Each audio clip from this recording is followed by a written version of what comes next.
aí como é que as coisas foram fluindo em seguida aí? Começou a dar aula, foi dentro de casa, Boa. como é que é? Cara, vamos lá, vamos contar como é que foi. Então, nesse meio do caminho, eu tava terminando meu fellow. Ah, foi no finalzinho do Foi fellow, não foi finalzinho do durante a fellow. residência. Foi no final do fellow. Legal. Final do fellow. Eu já tinha acompanhado o meu sócio, né, atual. Ele veio fazer estágio oftalmo no HC.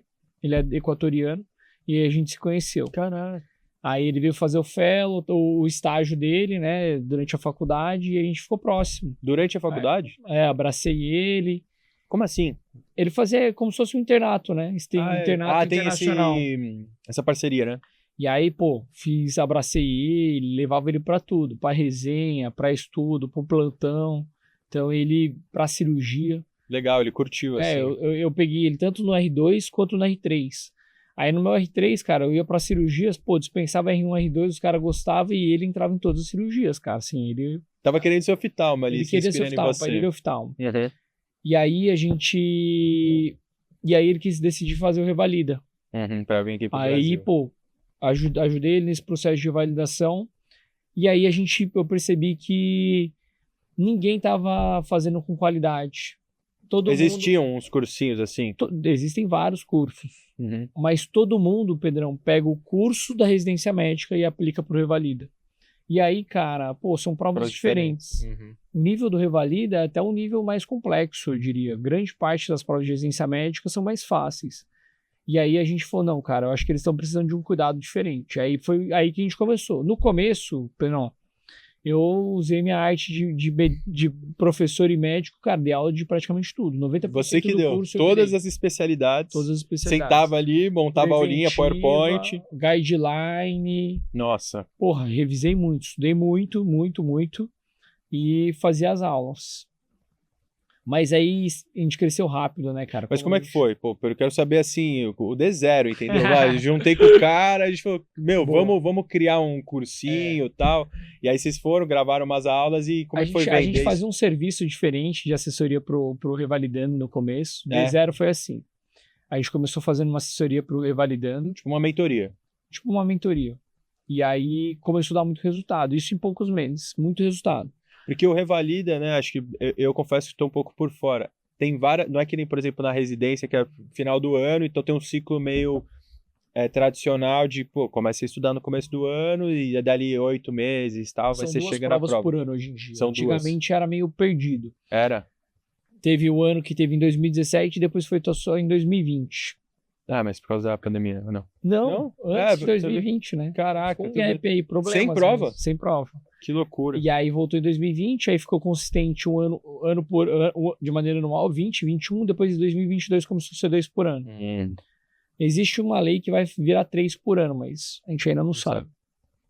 Então hoje em dia são 2 por ano e aí a gente começou prestando essa assessoria, suporte, ajuda. E modéstia à parte, cara, a gente tinha ali muito a receita do bolo. Porque quando eu passei em todas as E qual que é a receita do bolo? Cara, a gente passa muito para os nossos alunos, né, Pedro? Mas quando eu passei na prova de residência médica, pô, o que eu recebi de mensagem perguntando, Vini, cara, o que você fez? Porque não é um caminho muito natural da Santa Casa e pro HC. Não tem muitos, cara. Não tem muitos. E eu também, de novo, não era um cara reconhecido como um cara o mais nerdão, o mais inteligente de todos. Então, eu acho que... Impactou. Caramba, pô, o que ele fez? Esse cara não tinha potencial. E aí, muita gente manda mensagem, cara. E aí eu, passava horas, dava dicas, já fazia uma mentoria ali. De boa, né? Não é que você tava comercializando. Totalmente gratuita, assim. Já gostava, sempre ajudei. Eu gosto de conversar, gosto de ensinar, gosto de ajudar, porque, cara, a vida é um ciclo, né? E aí, a gente fez isso. Então, eu já acostumei, fez ali no Revalida assessoria, deu muito certo. Aí eu falei assim, não, Juan, cara, assessoria é para poucas pessoas, eu quero fazer um negócio para muita gente. Então, eu quero dar aula, a gente tem que dar aula. Teve uma certa resistência no começo, porque, cursos, aí é o trabalho do caramba. Olha o tamanho do problema. Trabalho do caramba. E, grandes players, né, Pedrão? A gente tava competindo com, cara, só empresa bilionária, milionária. As empresas já bem estruturadinha. É empresa listada na bolsa, assim, entendeu? Então, só que ao passo que as empresas são tão grandes que elas não conseguem... Inovar. Não fazem diferente, não dão tanta atenção.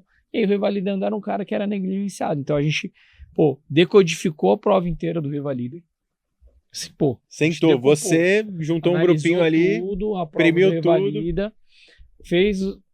No começo, né, eu fazia a grande parte, mas a gente já começou a montar um time. Hoje em dia, nosso time, modéstia à parte, é um time extremamente diferenciado, pô, só chefe de serviço, só cara com muita experiência.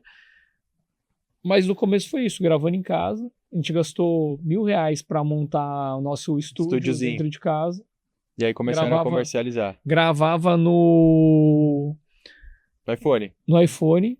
Lapela de fio, às vezes nem gravava no lapela, às vezes pegava do áudio. Jeito, fone do AirPod, pô, tudo errado, cara, tudo errado. Mas dava certo, aí começaram a ter resultado. Exato, aí como tinha muito valor, pô, modéstia à parte, a gente tinha uma didática muito grande, a gente teve uma adesão muito rápida. A galera curtiu demais. E eu imagino que o mercado está crescendo muito, né? É um mercado que cresceu muito e hoje em dia a gente é líder de mercado no nicho de revalidação.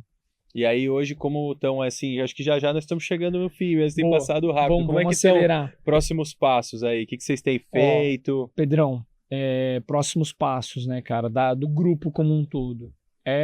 A gente vem vindo forte para a residência médica. Então, todos os nossos professores são chefes de serviço. Todos os nossos professores participaram de banca de residência médica, agora tem conflito de interesse, não podem mais. Mas, pô, já foram em banca de residência médica. Conhecem do que estão tratando. Conhece demais. E a gente investiu muito na nossa plataforma, porque um dos nossos pilares é tecnologia, cara. E hoje em dia a nossa preparação é cada vez mais individualizada. A gente já tem recomendações individuais, então o que aparece pro Pedro não é o que aparece pro Vinícius. Tipo, eu tô errando muito esse tema, exatamente. Então esse aqui você precisa só que não só mais. O que erra, mas com o que você vai prestar. Ah, tá, isso aí na questão da residência prova, médica, né? Da prova. Então, pô, se você escolheu ali as provas, a gente tem eu nem posso abrir o jogo tudo, mas a gente tem muito algoritmo, muita inteligência, muito trabalho de dados, onde a gente entende aonde você quer chegar e aonde você está hoje. E nesse meio do caminho, a gente também entende quais são as formas que você aprende mais. Então, a próxima evolução da Medtask é fazer essa análise de neurociência, entender o que você mais absorve, onde te entrega mais resultado e te recomendar da forma que vai te fazer evoluir. Mas esse aí é o pilar técnico, né? Esse daí é o pilar técnico mais prova. Mais prova, né? Você entendeu? Porque tá caindo as provas que você precisa saber melhor o padrão. Exatamente, o padrão da prova. Então, cara, o ensino hoje em dia é baseado em flashcard e questão, mas eu acredito muito nas aulas para te dar a bagagem. Então, aulas objetivas, direcionadas. E, de novo, não é um padrão único. São aulas que se adequam ao aluno, cara. É individualização, cara. Hoje em dia o mundo tem que pensar na individualização. O Pedro é diferente do Vinícius, o Vinícius é diferente do Fernando, do Rafael, da Priscila, da Bianca, e isso a gente tem que entender. Quando a gente está falando de saúde, a gente já pensa dessa forma. Exatamente. Acho que é algo que está sempre muito em alta, né? A galera que vai escutar a gente sabe bem disso, mas quando a gente está falando de educação também, né? Então, que legal, pô, tô super na torcida por vocês. E eu sou hoje em dia um grande entusiasta da inteligência artificial. Então, eu até comentei com você ontem, cara, a gente estava com várias empresas de educação e a gente ficou debatendo qual que é o futuro, onde que a gente encaixa a inteligência artificial na empresa como um todo, mas principalmente na educação. E eu posso te dizer tranquilamente, a gente tá na vanguarda. A gente tá na vanguarda. Então, assim, a gente é pioneiro em várias coisas, a gente absorve de outros players, de outros nichos, né? Lógico. E a gente também traz insight para eles também. Então, por isso que é legal, porque a gente está sempre trocando experiência e evoluindo junto.